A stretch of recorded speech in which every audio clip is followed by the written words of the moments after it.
ito? Paano ba? Hindi kasi medyo malamig po today, Tito Boy. So magpo-post tayo parang, ay, ang lamig. Ay, ang lamig. Ay, ang lamig. Ang lamig. Ay, ang lamig. Tapos? Ayun na po yun. Oo.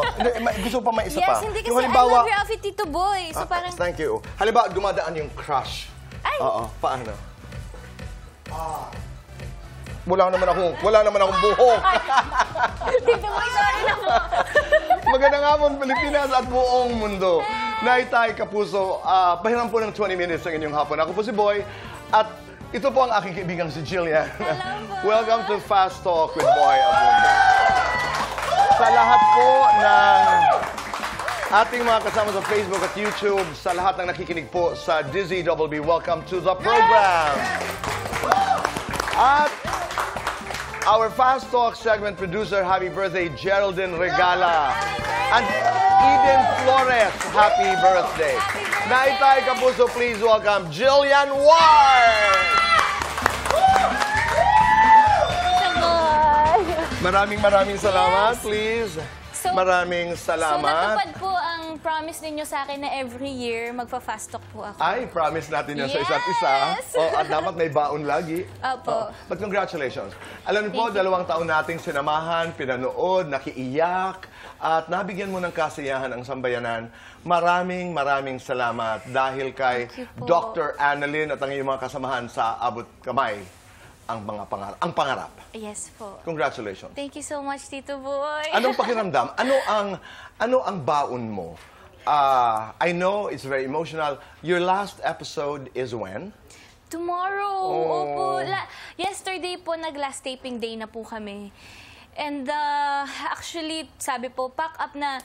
Pagkasabi po ng pack up na umiyak po talaga ako. Hanggang pag-uwi ko po, umiiyak po ako. So, ayun. Ngayon, malungkot po ako. Pero mas nananaig yung gratefulness na tumagal po ng ganito katagal yung abot kami na pangarap. So, malungkot. Pero, yun nga po, parang mas nananaig yung masaya ako na nagawa po namin to. Alam ko nung umpisa, nung pinag-usapan na gagawin mo ang Abot Kamay, one of your first reactions was, paano kaya nila panunuorin? Paano kaya ako magiging kapanipaniwala bilang isang batang doktor? Di ba? Opo. That was a consideration. Pero ginawa mo ng mahigit 2 taon. Naging ano yun? Yung pangamba, yung pag-agam-agam na yun, paano napunta yun sa tiwala na napanood namin? Okay. So, backstory po muna. Nung unang in-announce po sa akin na gagawin ko po si Dr. Annalyn, tumawag po sa akin yung boss ko. Sabi niya, congrats, Doktora. Tapos sabi ko po, talaga po, thank you po. Hindi pa po ako excited talaga kasi sabi ko, batang doktor, sinong manonood nun? Tapos parang, paano ko po gagawin yun? Parang ang hirap. Tapos, ayun, pinag-pray ko po kasi talaga siya, Tito Boy. At promise ko po sa sarili ko na I will do my best. Kasi ito pong abot kami na pangarap. Dedicated ko po siya sa late grandmother ko. So sabi ko po, bahala na, bibigay ko talaga yung best ko po. Tapos nag-immersion po kami sa ospital. Tapos yung acting coach ko po and yung director po namin, sobrang supportive po sila, yung mga co-stars ko. So unti-unti po, naniniwala na talaga ako sa sarili ko na kaya ko pong gawin yung role. And syempre dahil po sa mother ko. Kasi everyday niya po ako nire-remind na, kaya mo yan, ikaw pa ba, binigay sa'yo to ni God, so just do your best. Nung nag-immerse kayo sa ospital, ano ang isang natutunan mo na hindi mo malilimutan? Natutunan ko po na, nakita ko po kasi kung gaano po kahirap yung trabaho ng mga doktor. So, natutunan ko po na mas respetuhin po yung ginagawa nila, unang-una sa lahat. And, so, nung nag-immersion din po kasi kami sa ospital, meron po mga pasyente po doon na nagpa-picture po sa amin. And, bilang artista po, doon ko na-feel yung, ang dami po pala naming napapasaya talaga. So, yun po yung natutunan ko doon. And alam niyo po ba, nanood po ako ng brain surgery live. Sa immersion po na yun, I was inside the OR. How was that experience? Ay, grabe po. Sobrang unforgettable kasi 17 lang po ako. Nasa loob po ako ng OR. Nanonood ako ng brain surgery. So, sabi ko nga po, wala na po akong... Parang di na po nagmamatter sa akin kung mag-rate po yung show or hindi at that time. Kasi sabi ko, grabe po yung experiences na binigay sa akin ni God. Napampayaman, di ba? Ang Yes, ganda. opo, kasi yun po yung pinaka-importante sa akin, yung experiences, yung mga natututunan ko, more than yung fame and yung success. Ako gusto ko yun, and realizing na ang dami-daming taong napapasaya. Yes, Pero opo. doon sa sinabi mo, sa tulong ni Mama at sa tulong ng acting coach, kung merong isang paalala, yung iyong acting coach, habang ginagawa mo yung role ni Dr. Annalyn, ano yung parati mong naalala? Okay, so nagkaroon din po kasi ng time na sabi ko nga po sa inyo para po akong na-burnout kasi sobrang pagod po ganyan. Dahil po sa kanila, sa mother ko, tas sa acting coach ko po si Miss Ann Villegas, lagi niya po nare-remind na may purpose yung ginagawa mo. Hindi lang siya acting, ang daming nanonood sa'yo na na-inspire po sila maging doktor, na i-pursue yung mga pangarap nila. Of all ages, may mga nanay po na nagme-message po sa akin na parang na-inspire pa rin po sila na mag-aral ulit dahil po sa abot kamay na So, huwag mong pangarap. iwanan yun, sabi ni Ann. Opo, lagi niya po sinasabi na hindi lang po kasi acting yung acting. It has to be truthful. You have to feel your character. So, kaya ako po talaga sobrang na-attach po ako kay Annalyn. Kasi for the past 2 years, kapag iiyak po ako sa eksena, never ko pong dinadaya. As in, nararamdaman ko po siya parate. Yun po Naging kasi, Annalyn ka. Opo, At yun po yung napakahirap turo sa iwanan, akin. ano? Pero Opo. dahil nga ang huli nating pagkakataong mapanood ang Abot Kamay, ay bukas, magpaalam tayo at magpasalamat sa ilan sa mga characters sa Abot Kamay.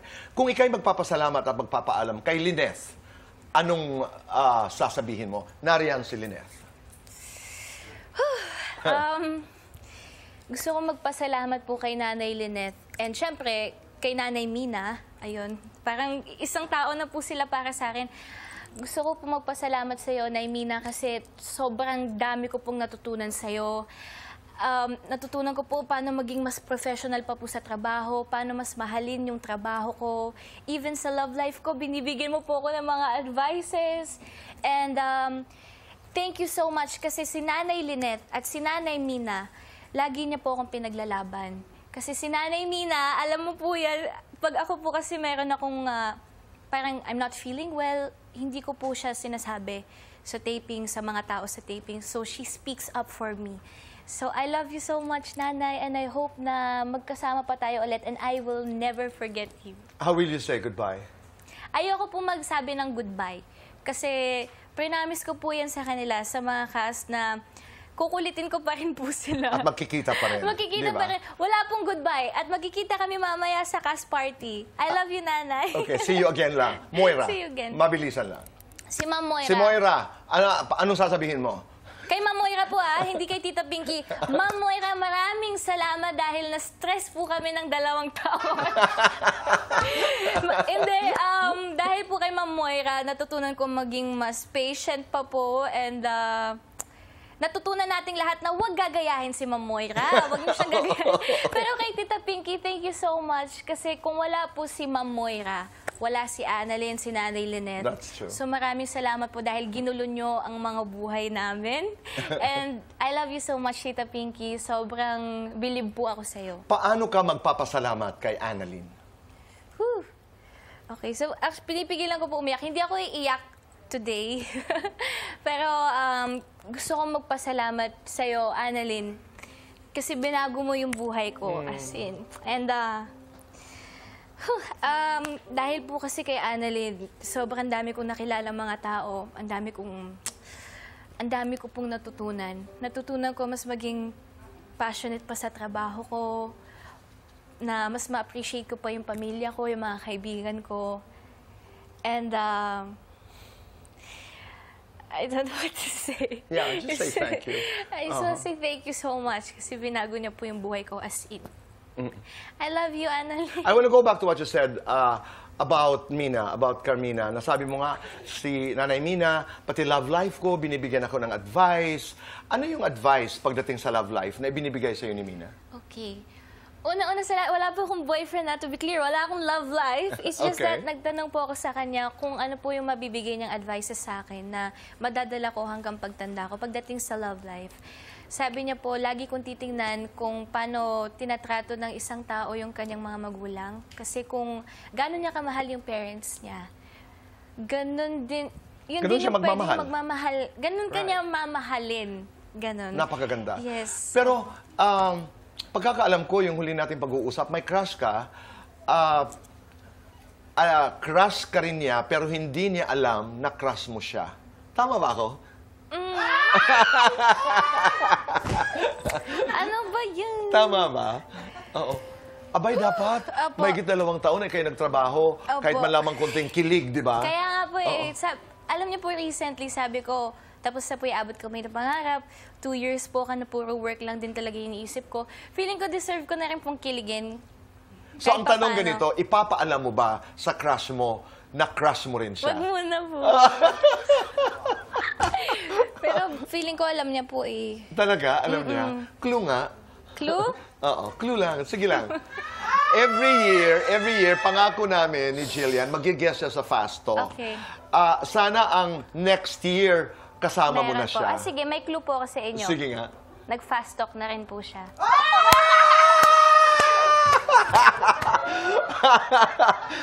This year. Ay, secret na po yun. Secret na. Okay. Totoo nga naman. Let's do Fast Talk. Okay. Tandaan natin. Sandali. Excuse me. Can we review all the guestings? Okay. Oh, no! 449 episodes. Okay, we'll do Fast Talk with Jillian. Maraming salamat po sa inyong suporta na ibinigay kay Jillian. Thank you Sa po. lahat ng kanilang mga kasamahan, sa abot kamay ang pangarap. Salamat. Okay, Jillian, paalam, salamat. Salamat. Pangarap, pangako. Both. Magandang show, mahabang show. Magandang show. Mataas na ratings, maraming awards. Mataas na ratings kasi maraming nanonood, maraming na-inspire. Masaya, mahusay. Both, pero masaya. Guwapo, matalino. Matalino. Mestizo, moreno. Ito na yun. Honest, morenong chinito. Dali. Height niya, mga ano. Okay, ano? Height lang naman eh. Matangkad. Matangkad siya. Okay. Tandaan natin yon. Matangkad o macho? Macho. Mayaman, mapagmahal? Mapagmahal. Oo, hindi. Handa nang mag-kissing scene? Alawag muna. Oo, hindi. Handa nang matutong mag-drive? Handa na po. Oo, hindi. Handa nang mag-travel mag-isa? Hindi pa. Oo, hindi. Handa nang mag-kontrabida? I think handa. Oo, hindi. Handa nang magpa-sexy? Wag muna. Ano lang, cutesy na pa-sexy onte. Okay. Sa outfits. Oo, fashion. hindi. Handa nang mag-teleserye ulit? Kaagad? Mga ano po, after mga ilang buwan muna. Rest muna. Opo. Oo, hindi. Handa nang magka-boyfriend? Medyo. Guilty or not guilty? Nag-heart sa post ni crush? Guilty? Guilty or not guilty? Nag-save ng picture ni crush? O, kasi sinend niyo sa akin eh. Guilty or not guilty? Kinikilig tayo. Naiyak sa comment ng basher? Guilty. Guilty or not guilty? Niligawan ng leading man? Guilty? Naku, parang may ideya ako. Okay, guilty or not guilty? Nagsinungaling na kay mami? Mga ano po, yung mga lies Mga na... white lies lang. lies. Lights on, lights off. Tutulog ako naka-lights off. Happiness or chocolates? Both. Happy ako pag may chocolates. Best time for chocolates and happiness. Every day! Isang pangarap na gustong maabot. Ano ito? To make my parents prouder. Oh, bumabalik ka pa rin talaga. You're very successful. You're at the peak of your career. Ang dami pang mangyayari. You're doing very well. You're able to help a lot of people. Palagay mo ba, Jillian, ikaw, ako at marami tayo dito sa public na trabahong ito as celebrities, may karapatan ba tayo magreklamo tungkol sa kawalan ng oras, kawalan ng tulog, kawalan ng privacy? Do we have that right? Can we demand for it? Ang kasagutan sa pagbabalik po ng Fast Talk with Boy Abunda.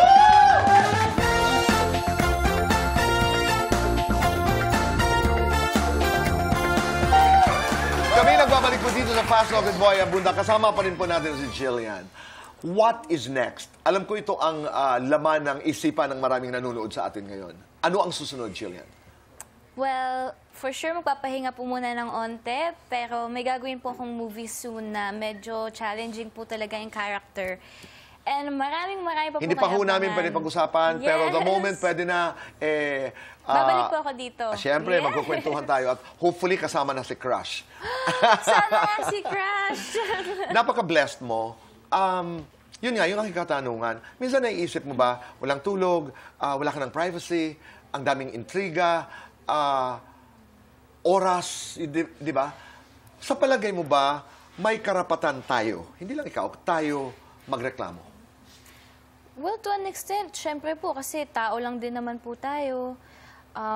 Lalo po yung ibang mga artista talaga, sobrang pinoprotect po nila yung privacy nila. Pero minsan wala po silang magawa. Talagang parang, ano po tayo apple of the eye. Parang lahat po napapansin, ganyan. So, I think deserve din po natin na magkaroon ng privacy.